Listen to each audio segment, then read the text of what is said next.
Juca Kfouri e vou conversar hoje com o prefeito da cidade olímpica. Eu vou conversar hoje com Eduardo Paes, o prefeito da cidade maravilhosa do Rio de Janeiro. Quem é Eduardo Paes? É um carioca apaixonado pelo que faz. Eu acho que eu acho que essa coisa de prefeito é que muda a vida das pessoas, né? E aí você poder ser prefeito da cidade que você nasceu, da cidade que você ama, né, para mim é um exercício de prazer permanente, mesmo nos momentos de dificuldade.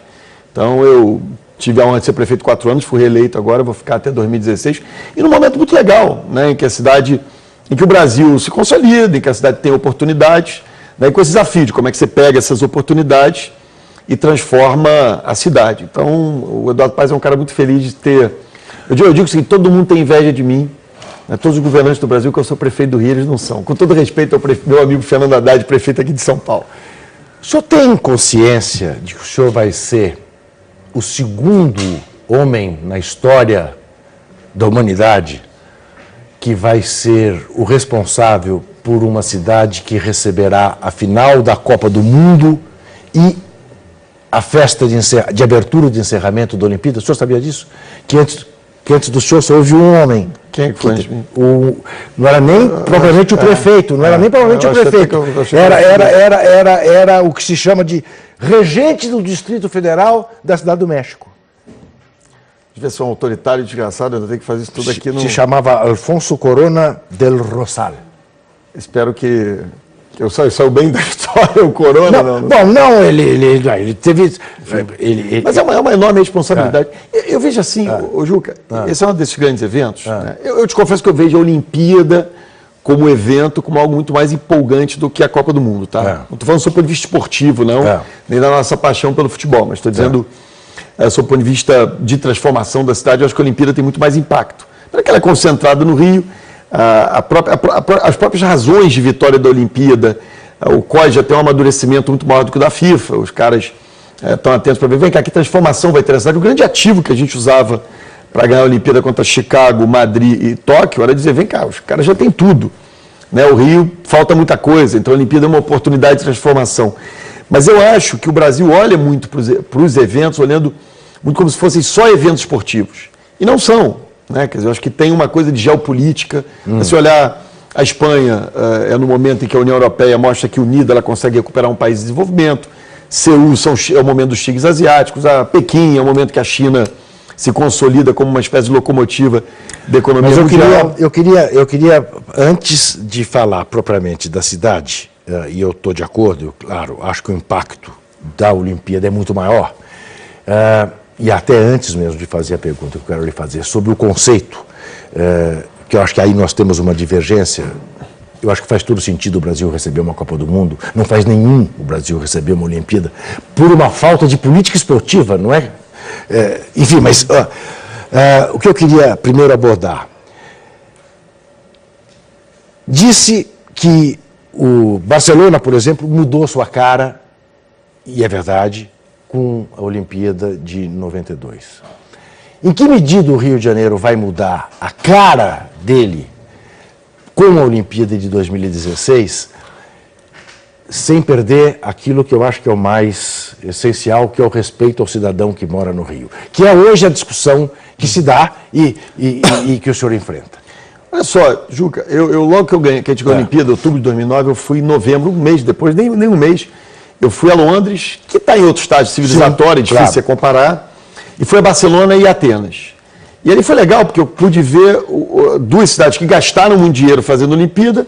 Uma continua igual, com todo respeito aos gregos. A pessoa vai para Atenas, passa na Acrópole e pega um navio para ir para as Ilhas Gregas. Atenas não se transformou. Barcelona tem Barcelona antes e depois das Olimpíadas. E me aproximei muito do prefeito. À época, o Pascal Maragall, que é uma figura muito interessante. E ele me deu uma dica, lá um conselho, né, que eu uso como mantra. Ele disse assim, Eduardo, tem 2 tipos de Jogos Olímpicos. Os jogos que se utilizam da cidade e a cidade que se utiliza dos jogos. Né? E Barcelona se utilizou dos jogos para se transformar. Então é um pouco essa lógica da Olimpíada do Rio. Que vale a pena, Juca, eu acho que a Copa, eu posso fazer aqui também minhas críticas ao modelo da Copa do Mundo. Né? E a Olimpíada está tentando conduzir de maneira totalmente diferente. Quer dizer, a Olimpíada é transformadora para a cidade do Rio. Se você pega a revitalização da região portuária, que era um processo que eu já vinha tocando antes da Olimpíada. Mas a Olimpíada animou o processo e acelerou essa revitalização. Tem muita coisa que a gente fala, isso é obra para a Olimpíada. Né? Os BRTs, por exemplo. Não vai ter cartola, não vai ter atleta usando BRT. Né? Mas com a desculpa da Olimpíada, você implanta obras de mobilidade que não impactam nas áreas mais nobres da cidade. Né? Eu sempre digo isso, eu não tenho uma obra na Zona Sul.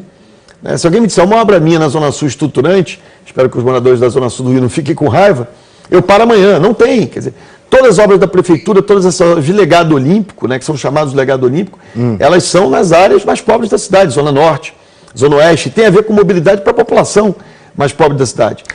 Aí o senhor diria que está vendendo mal essa ideia, porque é aí que tem a maior onda de protestos. Tem um problema de comunicação. Eu acho que ele é muito contaminado pela Copa do Mundo. Tá? Porque, deixa eu explorar só uma coisa, claro. Eu não gosto de interromper, mas eu vou interromper. O senhor sabe, o senhor tem dito, não sou eu, né, que é muito mais fácil trabalhar com o COI do que com a FIFA. Isso, evidentemente, gera uma certa antipatia dentro da FIFA. Eu ouvi, pouco antes do senhor ser reeleito, de um alto cartório da FIFA, que eles só não iriam anunciar que o Maracanã teria pelo menos 2 jogos da seleção brasileira, ou garantiria pelo menos um jogo antes da final, para não pôr azeitona na sua empada, para não ajudar a sua reeleição. E depois me parece que isso foi esquecido, né? Que o Maracanã continua apenas tendo a possibilidade de ter o Brasil caso seja finalista. O senhor tinha conhecimento disso? Não, mas fico honrado, né? Porque acho que mostra uma grande distância de pessoas que, enfim... Juca, eu estou numa função institucional. Então eu tenho que bater palminha para um monte de gente esquisita que eu tenho que conviver, né? Como prefeito da cidade. Esse ambiente da FIFA... Você mais do que ninguém sabe que não é o melhor ambiente do mundo. Eu, de verdade, eu não me preocupei, quer dizer, eu sempre olho para essa coisa dos eventos e disse assim, o que é o mais importante para uma cidade? Receber a final. Então, eu briguei desde o início para a final. O que é a segunda coisa mais importante? É trazer o centro de mídia, né? Porque é onde se baseia a imprensa, então eu briguei para ter o centro de mídia no Rio. Enquanto estava todo mundo brigando para ter jogo de seleção, eu falei, eu quero o centro de mídia aqui. Porque esse é o legado que se pode deixar para a cidade. É claro que eu gostaria que a seleção brasileira só jogasse no Maracanã. Mas não é possível, não acontece. Então vamos torcer para chegar na final e jogar no Maracanã, como aconteceu na Copa das Confederações. Então eu sempre olhei eu acho que o meu papel como prefeito, né, eu não estou aqui dizendo, olha, o lado esportivo eu estou abandonando, o lado futebolístico eu estou abandonando. Mas o meu papel como prefeito é olhar que benefício isso pode gerar para a cidade. Né, que benefício pode trazer para a cidade. Eu quero repetir, voltando um pouco à conversa anterior, é o seguinte, eu não tenho dúvida, a FIFA se preocupa com o estádio. Né? Por exemplo, eu estou fazendo uma obra de mobilidade lá, Transcarioca, um BRT, vai ficar pronto para a Copa do Mundo. Só que foi uma desculpa para usar lá o recurso do PAC da mobilidade para fazer para a Copa. Sabe quantas vezes a FIFA me perguntou como é que está a Transcarioca? Nenhuma, nunca. Sabe o que o COI faz? A cada 3 meses, eles mandam times aqui de especialistas que acompanham não só as obras dos equipamentos esportivos, mas de legado para a cidade. E os caras palpitam, acompanham o prazo, vê se está direito, dão sugestões. Então é outro ambiente que você tem que lidar. É um ambiente voltado para o legado. E aí eu acho que tem uma coisa, contaminado muito pela Copa, eu espero acabar da Copa poder trabalhar isso melhor. E eu quero até te fazer um convite aqui no ar. Acho que vale a pena pegar um dia, eu te arrancar aqui de São Paulo, conhecer um pouco isso que está acontecendo no Rio. Porque tem sim um problema de comunicação. Quer dizer, às vezes quando eu sou cobrado, dizendo, não, mas isso está dividindo. Como está dividindo? Eu estou fazendo 2 túneis no maciço. Você precisa saber, o Rio tem 2 maciços de montanha, né? Tijuca, é o maciço da Tijuca, onde tem o Cristo Redentor, Pão de Açúcar, a área mais nobre da cidade. Ali tem 13 túneis, né? O maciço da Pedra Branca divide com a Zona Oeste, que é a área mais pobre da cidade. Não tinha nenhum túnel. A gente, com essa história de Olimpíada, estamos fazendo ali 2 túneis com 2 BRTs. Um já está inaugurado e o outro já sendo feito. Então, assim, a Olimpíada está permitindo, vai permitir uma integração da cidade fantástica. Agora, tem problemas. Você tem uma supervalorização do Rio, né, de áreas mais nobres da cidade. Isso é um problema, como é que você lida com esse aspecto, que é essencialmente do mercado privado. Né? Quer dizer, você pega... E que é do lado bom do que aconteceu no Rio. Pacificou o Vidigal. O Vidigal está na super vista do Leblon. Então está indo um monte de gringo rico, cariocas ricos, e vão lá e compram as casas no Vidigal pela bela vista que tem. Quer dizer, tem processos na cidade que você vai buscando ajustar. Mas as Olimpíadas são um super legado para a cidade. Eu não diria o mesmo da Copa. Né? A Copa deixa o estádio, como fez estádios pelo Brasil afora. Mas falando de Olimpíada, por exemplo, a questão da Vila Olímpica, eu até hoje não consegui entender exatamente como é que isso vai funcionar. De quem é a Vila Olímpica? É um investimento privado. É um condomínio. É como se fosse... Mas como que é? Como é a questão da legislação? Que alguns equipamentos têm prazo determinado contratual. Depois que acaba a Olimpíada, aquilo será explorado pela iniciativa privada? É isso. Não, quem comprar apartamento ali, que tipo de garantia tem? Vamos lá, olha só. O que eu busquei fazer? Né? Explorar o mais possível o potencial privado do momento econômico que o Brasil vivia, já melhor do que está hoje, para fazer as Olimpíadas. Então, por exemplo, Londres teve a Vila Olímpica deles, ou seja, para os nossos telespectadores, é o lugar onde ficam os atletas. Né? Sim. A Vila Olímpica deles, a ideia era fazer um empreendimento privado. A economia inglesa foi para o buraco, crise, eles tiveram que fazer um empreendimento habitacional com recursos públicos. Né? A gente aqui fez o seguinte, é uma espécie, o sujeito é uma área na Barra, como se fosse um condomínio, né? Por que aquele privado, o que ele faz com que aquele privado tope fazer um condomínio que ele só pode entregar para o comprador final dele depois da Olimpíada? Né? Você dá alguns benefícios de parâmetro urbanístico para ele. Então a gente aprovou uma lei na Câmara que prevê, olha, ele tem uma taxa de ocupação maior, porque esse é uma espécie de pagamento para ele ter liberado aquele empreendimento habitacional para o período da Olimpíada. A Caixa Econômica Federal subsidia em condições melhores para permitir como se fosse um pagamento de um aluguel, né, para aquele período que o imóvel fica disponibilizado para a Olimpíada. E depois vai para o privado.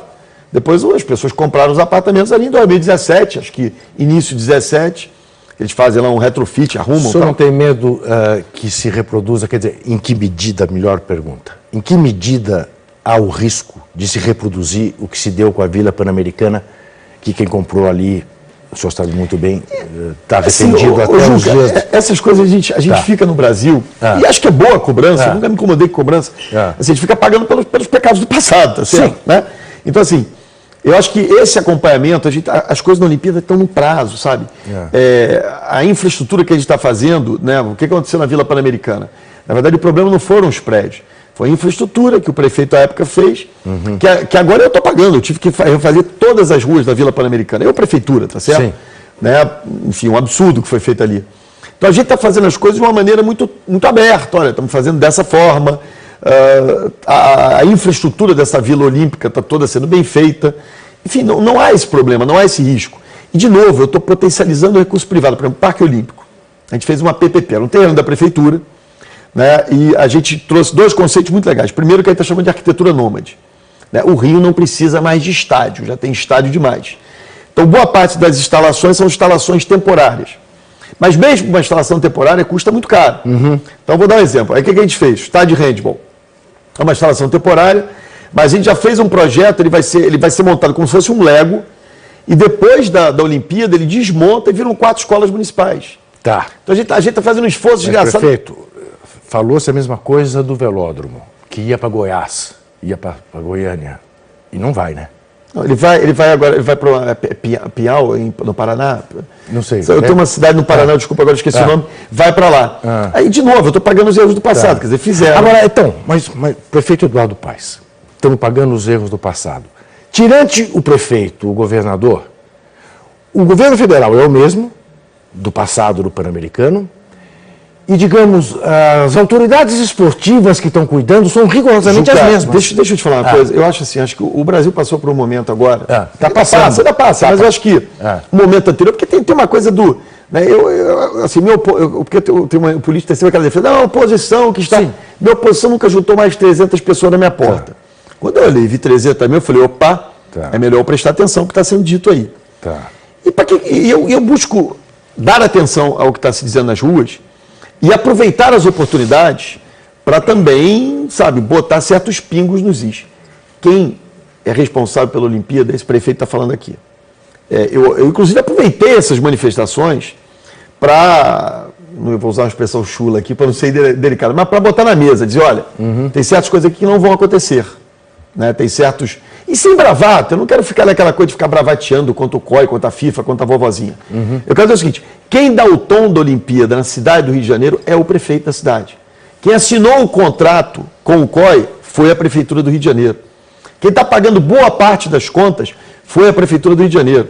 E com todo carinho, chamei o doutor Nussmann também, que acho que é outro padrão, que tem uma relação muito boa com o COI, e disse, querido presidente Nussmann, eu quero dizer que eu vou estar muito atento a tudo que se faz também no comitê organizador, porque no dia do vamos ver, se as coisas derem errado, ninguém vai para a porta do doutor Nussmann ou para a porta de algum cartola, vai para a porta do prefeito. Então, as Olimpíadas do Rio, Juca, pode anotar aí, o telespectador pode saber, são responsabilidade minha. Né? E eu seria o primeiro a dizer se alguma coisa estiver sendo errada, estiver indo errada, porque eu seria o primeiro a pagar por isso. Né? Eu vi isso, por exemplo, essa Jornada Mundial da Juventude. Né? Botaram lá uns batedores da Polícia Rodoviária Federal que eram de Minas Gerais.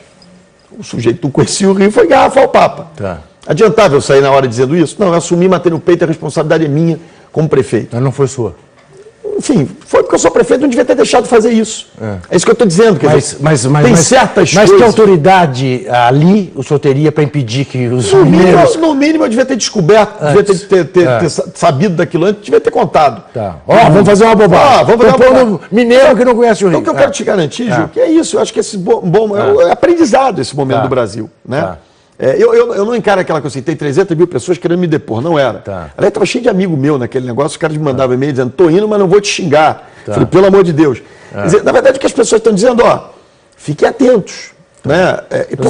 Nós vamos tratar das manifestações no próximo bloco. Até já.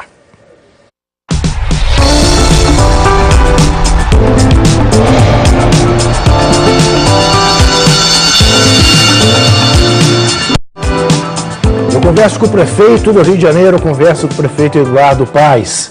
Eu dizia a ele no começo que ele vai ser o segundo homem da história a administrar uma cidade que receberá a final da Copa do Mundo e a final e abertura de Olimpíada. O primeiro foi um mexicano que era nomeado pelo presidente do México, porque Distrito Federal, como aqui no Brasil, não tem o prefeito eleito.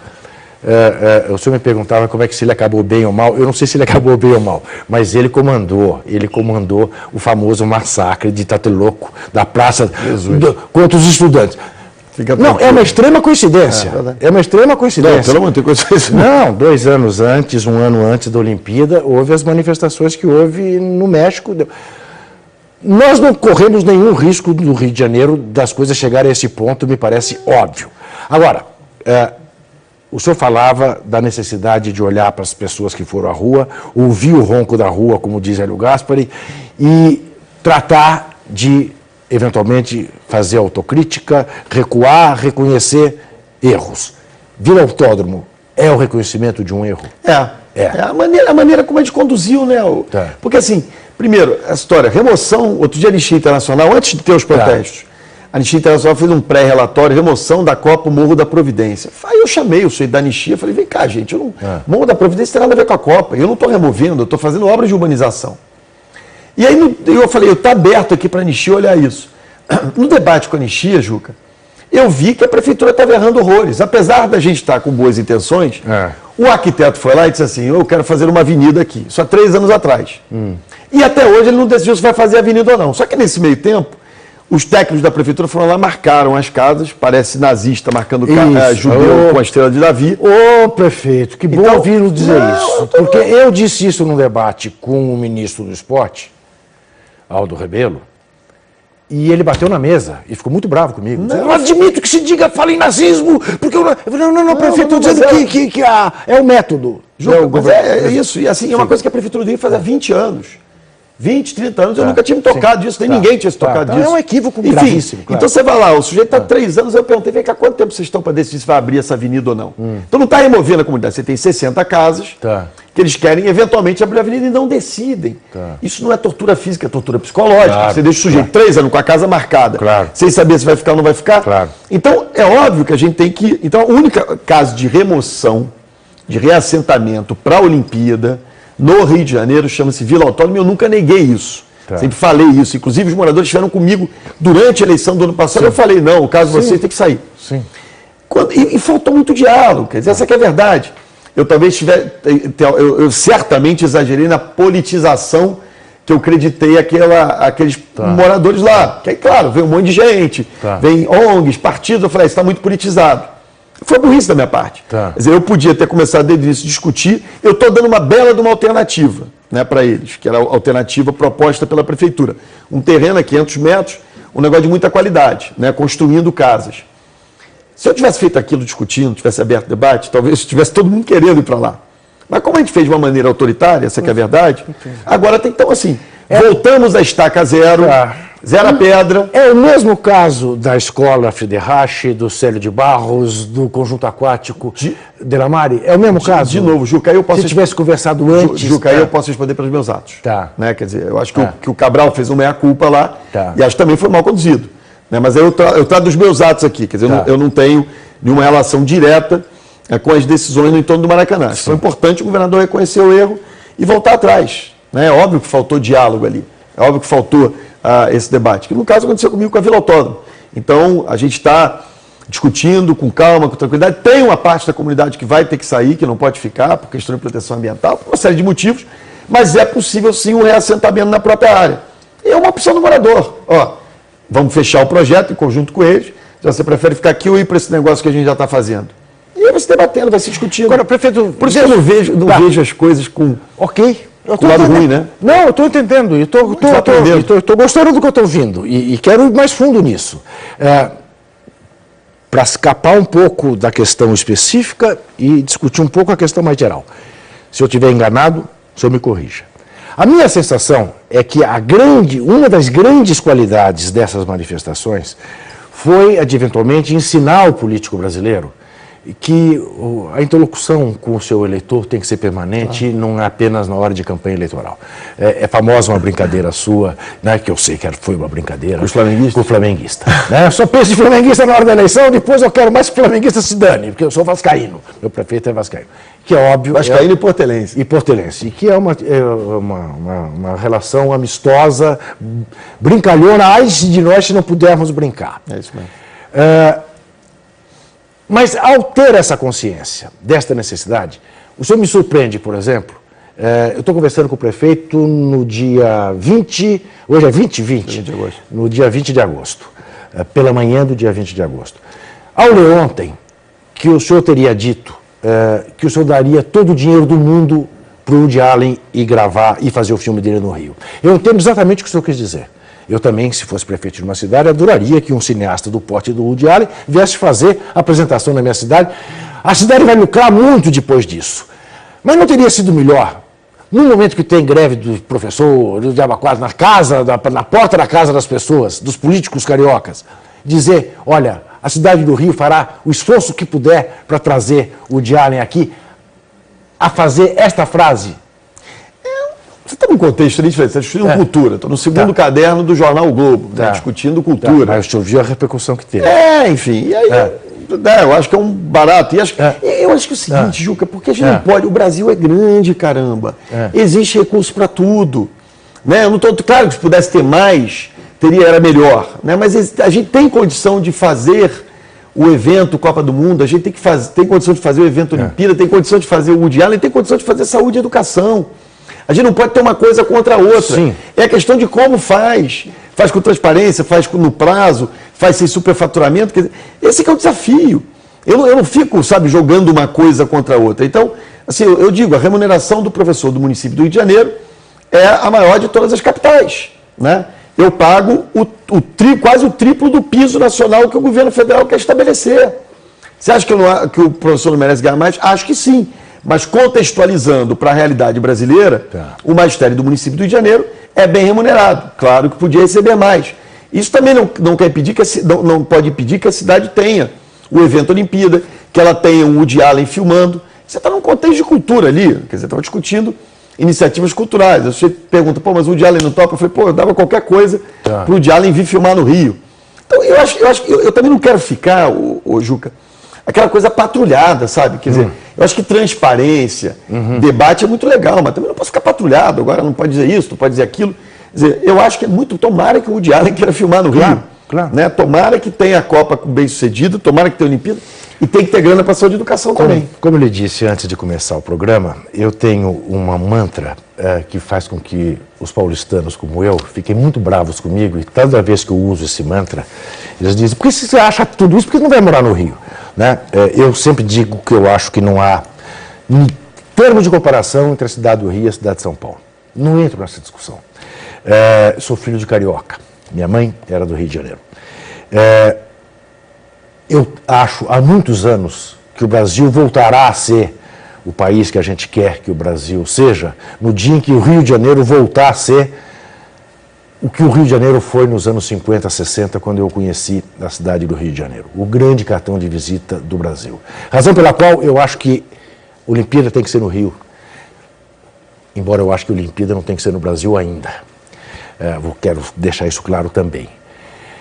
Que Rio nós teremos ao cabo da Olimpíada de 2016?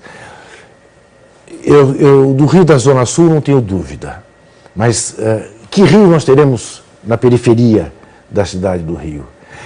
O que as promessas do Ike Batista terão de realidade na cidade do Rio, em termos de despoluição, por exemplo, da lagoa? Porque na boa, é o seguinte, um empresário bom de marketing, tá certo? Você não tem uma declaração minha anunciando despoluição de lagoa com Ike Batista, né? Porque também criam umas coisas, enfim, respeito, lamento que o sujeito tenha quebrado, acho que é ruim para o Brasil, que alguém que está botado tanto ação no mercado tenha quebrado, achava ótimo para o Rio de Janeiro ter lá o sujeito mais rico do Brasil, o sexto do mundo, mas sabe, é marketing dele, negócio de despoluição de lagoa. Eu quero dizer outra coisa, Juca, quem me elegeu prefeito da cidade do Rio de Janeiro em 2008 e em 2012 não foi exatamente a Zona Sul. Em 2008 eu perdi feio na Zona Sul. E em 2012 eu ganhei apertado do Freixo. Sim. Ganhei, mas ganhei apertado. Até no Leblon eu ganhei, mas ganhei apertado. Eu ganhei, foi nas áreas mais pobres da cidade, na periferia. As minhas obras todas, Juca, eu faço questão de convidar para lá, são todas da periferia. Né? Quer dizer, porque o que é o Rio que eu espero em 2016?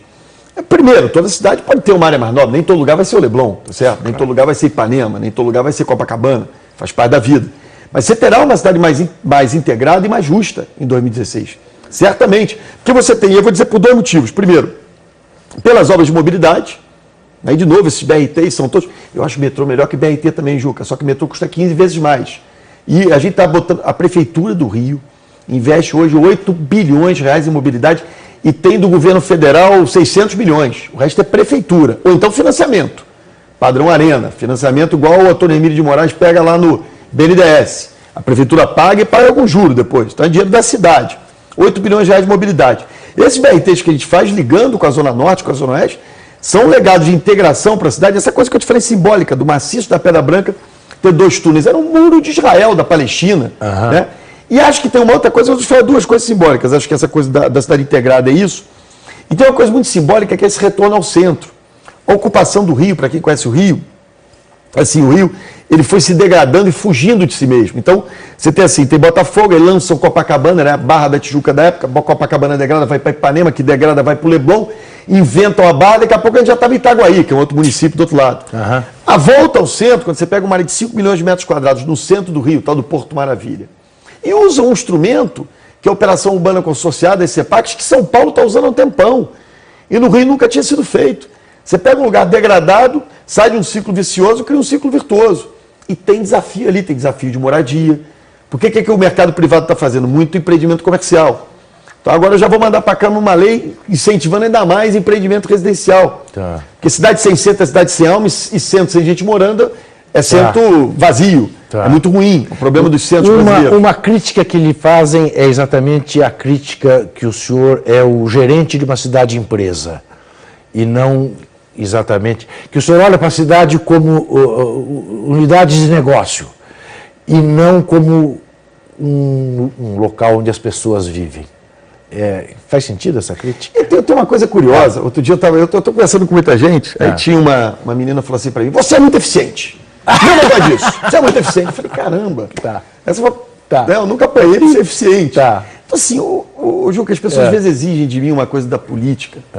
Eu acho que você conhece a trajetória minimamente, quer dizer, eu fui deputado, fui um deputado ativo, brigão, criei muita confusão. Merece uma gozação, né? Não teve pelos partidos a fidelidade que tem pelo Vasco. Mas sou eu e os manifestantes, né? Não temos esse amor todo pelos partidos políticos, né? Aliás, é uma das coisas que eu me identifico com os manifestantes. Sim. Um pouco você não. Não existe partido político. Mas não, eu acho que eu estou errado nisso. Tá. Eu falo aqui, eu falei de brincadeira, acho que eu estou errado. É. Eu tenho que fazer um esforço. Eu parti daquela premissa, o partido é ruim, os partidos não valem nada, e aí. Não, eu acho que o meu papel para a democracia é ajudar a consolidar partidos. Mas para não entrar nesse debate, eu quero dizer o seguinte: quer dizer, eu não vou ficar usando a Prefeitura do Rio. O Rio se ferrou muito, Juca. E você viu essa degradação, você fez essa comparação, sim, e a gente sabe que o Rio vive um momento melhor. Sim. O Rio se ferrou muito porque aquela cidade foi usada de bunker para lutas políticas que nada tinham que ver com a cidade. Então, assim, eu me elegi em 2008, vindo de uma discussão, membro da CPI dos Correios, secretário-geral nacional do PSDB, participando ativamente do debate político. Eu sei fazer isso, conheço como é que isso funciona, fui um deputado ativo, atuante, mas eu falei, não, eu venho aqui para cuidar da cidade. O meu papel é ser prefeito do Rio e resolver os problemas da cidade. Então, às vezes as pessoas me cobram uma postura, eu não vou ficar xingando mais governador e presidente, mas nem que a vaca tussa. Tá certo? Eu quero saber o seguinte, eu sou prefeito do Rio até 2016, espere de mim soluções para os problemas da cidade. E onde eu puder explorar o potencial privado, eu vou explorar. Porque é o seguinte, não tem dinheiro para pagar tudo. Né? Então, por exemplo, esse negócio do porto. É uma unidade de negócio. Eu peguei uma área que não tinha nada, um monte de galpão abandonado, inventei ali de vender o ar, que é o que fizeram em São Paulo horrores, e ali, só para você ter uma ideia, o que eu acho incrível daquela operação. Ali você tem a maior PPP do Brasil, são 4 bi de obra de infraestrutura. Que é vinculado, o dinheiro é vinculado ali. Eu não gasto um tostão de dinheiro público ali. Eu recebo por ano ali, para aquelas obras, 900 milhões de reais. O IPTU, que é cidade arrecada, cobrando em todo mundo, é 1 bi 400. Então ali eu quase arrecado, sei lá, 65% do IPTU da cidade, eu arrecado de graça ali. Você poder olhar o Parque Olímpico e dizer, vem cá, eu, em vez de ficar gastando 1 bilhão e 800 milhões de reais do dinheiro da população, que eu podia gastar em saúde e educação, em vez de eu ficar fazendo centro olímpico de treinamento, ginásio, arena, se eu puder fazer com dinheiro privado, eu não vou fazer. Campo de golfe, isso é uma circunstância da Olimpíada. Tem 2 coisas da Olimpíada que me dão ódio, só de imaginar que eu tenho que fazer. É a tal da canoagem slalom, que é ridículo, porque são 80 caras para você ter que arrumar um rio, que tem que ser artificial para você descer. E o campo de golfe, né? Porque eu vou querer falar do campo de golfe no próximo bloco, porque eu sempre achei, e acho que também o senhor achou, que seria no Itanhangá, com mais de 80 anos de vida no Rio de Janeiro. E, de repente, virou o que virou. Inclusive, meu pai é sócio do Itanhangá, eu sou sócio do Itanhangá desde pequeno. Eu quero entender essa história, que também essa eu não entendi direito até hoje. A gente já volta.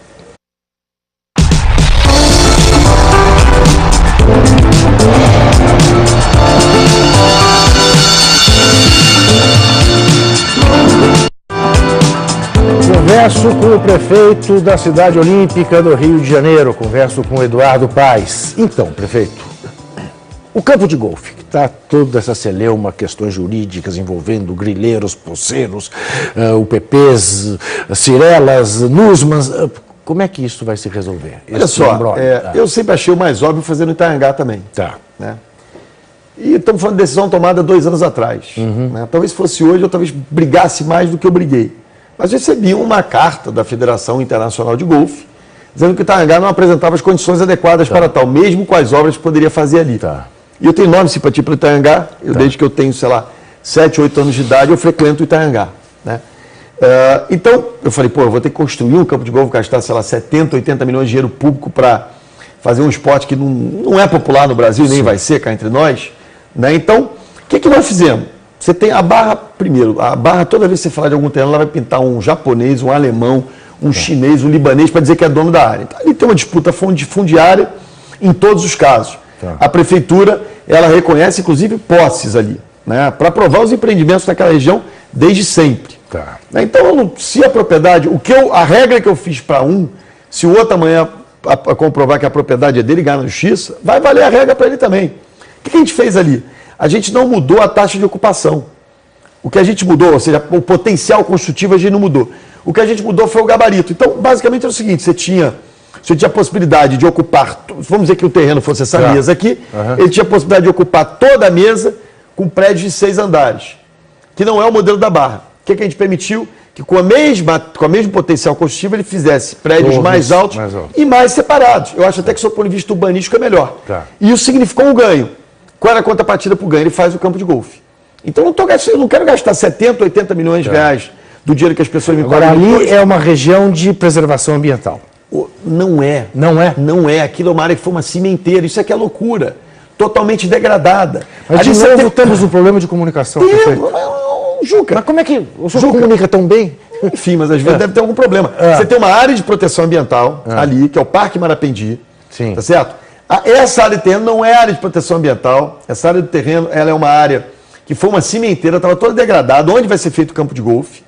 E a gente está ali construindo uma coisa que cá entre nós vai ser... Como é que um campo de golfe, que é basicamente grama e vegetação de restinga, que é a vegetação natural daquela região, pode ser degradador do meio ambiente?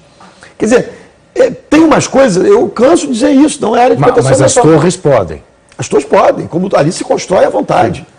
Você tem, ali tudo ali é uma área edificável. Tá. A gente não inventou novas áreas edificáveis. Tá. A mudança que teve foi essa. Em vez do cara fazer um monte de caixote de 6 andares, ele fez o padrão Capadão da Barra, Novo Leblon, Nova Ipanema. Todos os condomínios da Barra são torres altas e separadas entre elas. Tem uma distância boa entre elas, né, por causa de ventilação.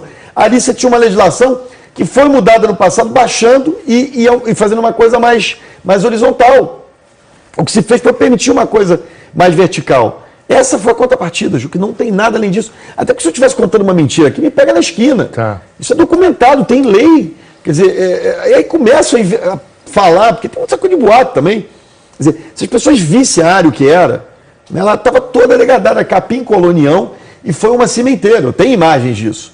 Né, e vai virar um belo de um espaço, num campo de golfe, foi projetado aí por um bambambam, que eu não sei quem é, de golfe, e toda a vegetação que vai ser utilizada ali, além da grama, aqueles arbustos que tem, será de vegetação de restinga típica daquela região. Então, assim, eu comecei minha vida política ali, Ju, que eu conheço aquilo com uma palma na minha mão. O senhor foi subprefeito? Eu sou prefeito da Barra de Jacarepaguá. Tá. Né, então, eu conheço bem aquela região. Falar em começo da sua vida, que eu vou lhe cobrar, até porque eu cobrei no blog e vou cobrar pessoalmente. Mas o senhor já falou que a sua função institucional o obriga a certas convivências que o senhor eventualmente preferia não ter, mas que, enfim, tem que ter. Mas me chama muita atenção um elogio recente, de 2010, feito na Câmara dos Vereadores, à figura do ex-presidente da CBF, Ricardo Teixeira, com quem o senhor estagiou, não é isso? No começo da CBF. Adorei. Sim. Adorei. Eu era vascaíno quando eu tirei o Paulo Vitor. Eu fiz o parecer do Paulo Vitor, que era o goleiro do Fluminense, que vivia zoando a torcida do Vasco.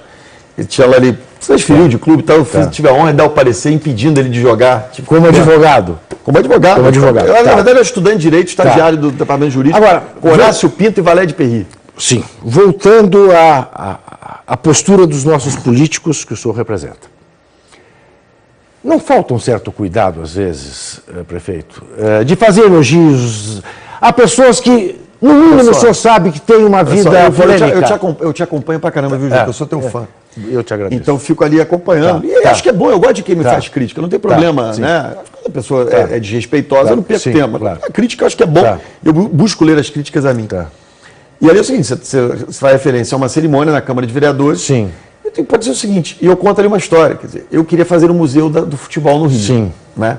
Aqui em São Paulo, eu queria fazer um museu da CBF. Aqui de São Paulo. O mais oficial.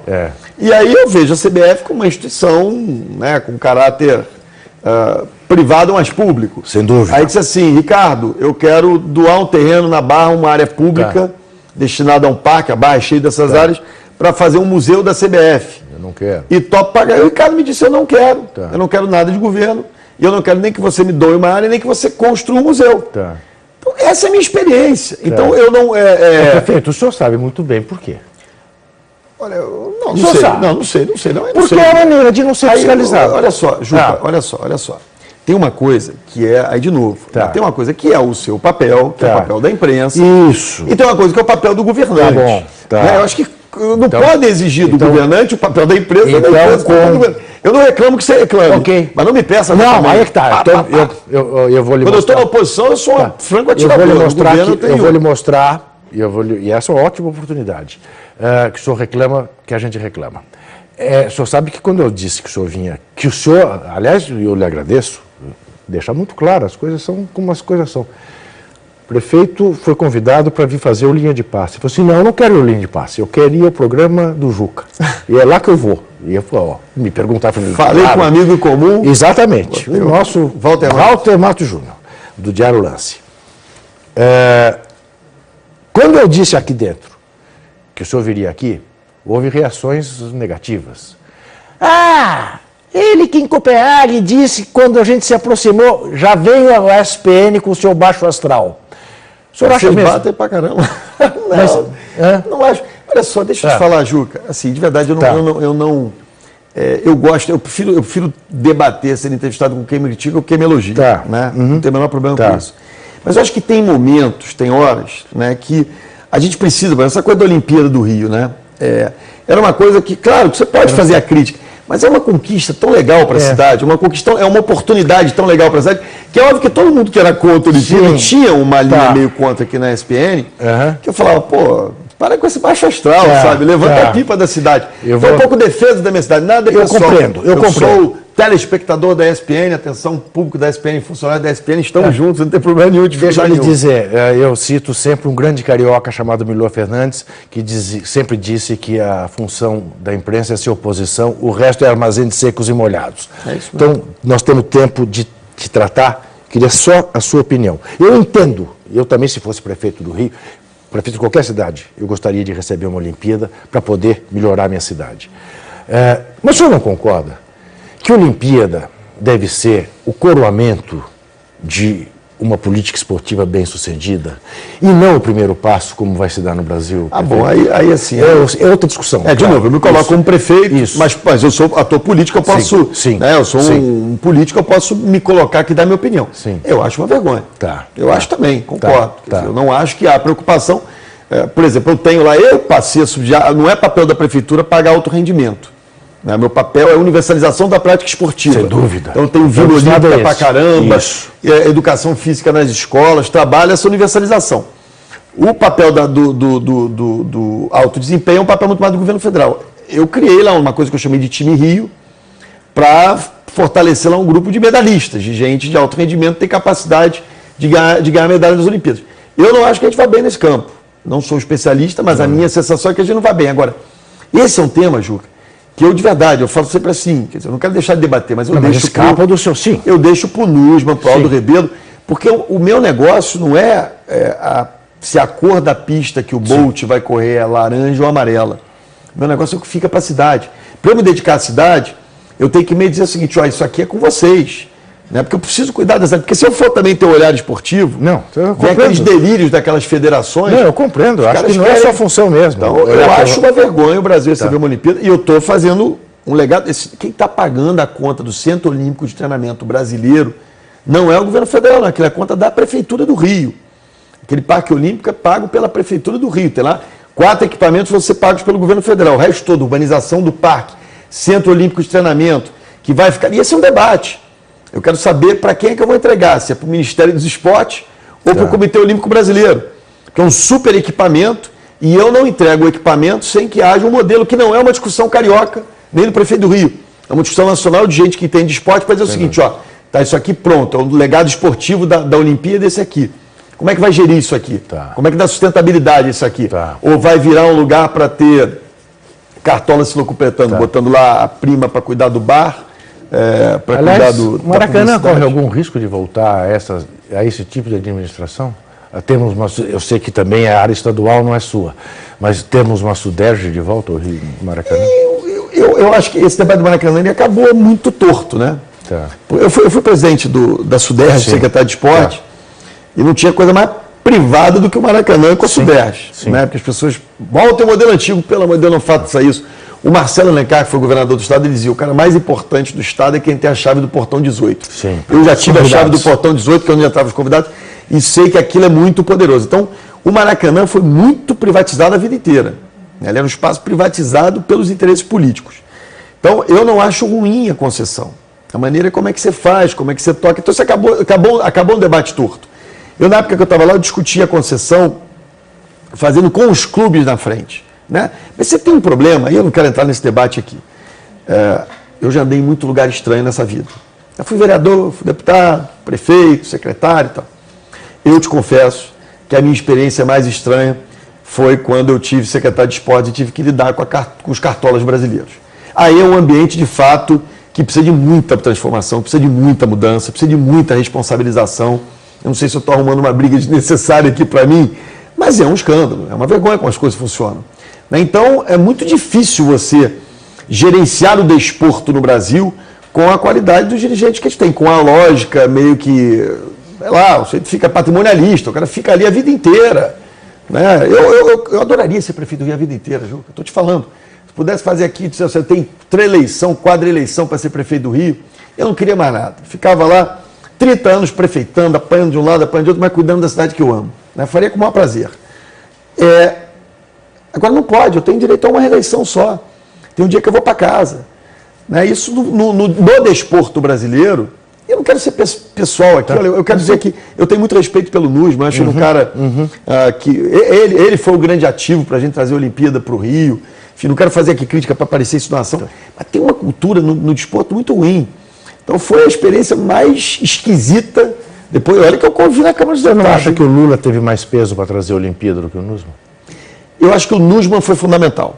Né? Agora, o momento do Brasil, por isso que eu digo, Olimpíada não é evento, não é um evento. Eu sei, esportivo. Não, eu estou perguntando pelo seguinte. Tem uma coisa geopolítica. Me chama sempre muito a atenção, o único que falou na sua língua nativa naquela reunião em Copenhague, e depois do Obama ter dito as coisas que disse. Não, teve uma coisa geopolítica ali. Por isso que eu digo, eu acho que tem uma coisa de legado intangível na Copa e na Olimpíada, que o Brasil não percebeu. O setor privado brasileiro não percebeu. O setor público não percebeu. A gente não está vendendo o nosso país. Infelizmente, o nosso tempo acabou. Nós tínhamos muita coisa deixar a falar aqui lá para, sei lá, conhecer um pouco essas coisas das Olimpíadas. Farei com o maior prazer. Como você é apaixonado pelo Rio, vai ser bom. Estou apaixonado pelo Rio e só quero o bem do Rio de Janeiro. A gente se encontra, a gente se vê. Muito obrigado. Ainda não é o ano novo, mas que os desejos do prefeito Eduardo Paz se realizem. É tudo que a gente quer para que a cidade do Rio de Janeiro seja uma cidade melhor, mais bonita, mais justa e mais digna.